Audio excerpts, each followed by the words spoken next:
Tanggal 26 Oktober 2025 bakal menjadi satu lagi detik bersejarah buat Timor Leste kerana pada tarikh inilah Timor Leste diterima masuk menjadi anggota penuh dalam Persatuan Negara-Negara Asia Tenggara atau ASEAN. Menjadi ahli baharu dalam keluarga besar ASEAN pastinya memberikan pelbagai harapan dan impian di kalangan warganya.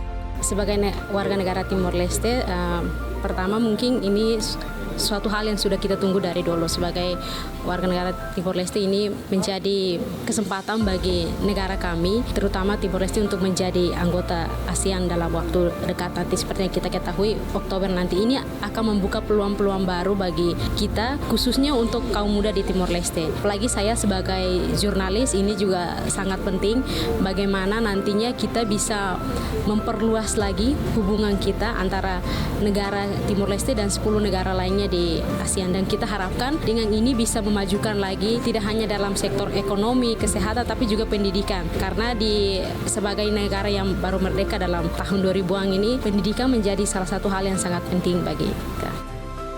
Pandangan saya bagus karena kita masuk di ASEAN itu kita bisa saling bekerja sama dengan negara lain, bisa tukar pemuda antara pemuda dan negara-negara lain di Asia, khususnya menjadi anggota ASEAN. Itu lebih bagus.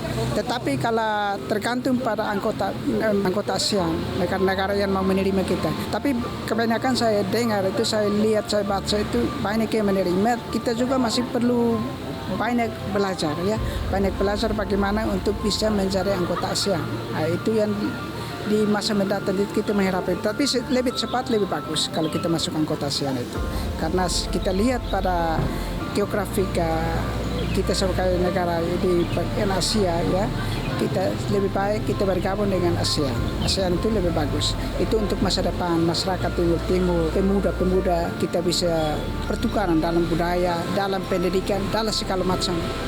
Selain itu, kemasukan Timor Leste ke dalam ASEAN juga diharapkan dapat membuka peluang pelancongan kepada negara muda yang penuh dengan keistimewaan dan keunikan. Iya, itu yang kita sangat gembira, sangat bahagia.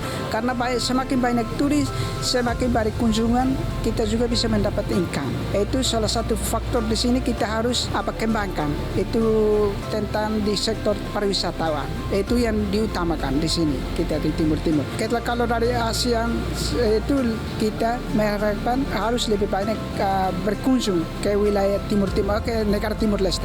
Mungkin dari yang di luar melihat Timor Leste sebagai negara kecil di ujung timur seperti itu, tetapi negara ini memiliki keunikannya sendiri karena seperti yang kita ketahui, negara ini memiliki sejarah yang sangat berbeda dari awal Portugis, setelah itu Indonesia. Kita terus pada saat masa-masa PBB dalam 1 tahun itu kita bercampur, apalagi dalam yang paling unik di sini kita ada 4 bahasa yang harus diketahui oleh semua orang, ya, harus dipahami, begitu dibelajarkan begitu. Khususnya pertama bahasa Tetung, bahasa kita sendiri. Kedua bahasa Portugis, itu bahasa nasional kita juga. Dan karena kita di sini sudah terlanjur dekat dengan Indonesia dan Australia, of course kita harus mengetahui bahasa Indonesia dan bahasa Inggris, dan ini sangat unik. Jadi untuk setiap orang yang ingin ke Timor Leste, mungkin dari negara-negara Eropa, mungkin mereka berbahasa Portugis atau Eropa sedikit, kita bisa mengerti karena bahasa Portugis. Dan untuk yang dari negara lain yang berbahasa Inggris seperti itu juga, dan apalagi kalau dari kawan-kawan seperti dari Brunei, Malaysia, Indonesia, Singapura yang bisa memahami bahasa Melayu, itu pun sangat mudah dipahami, dan itu yang unik di sini.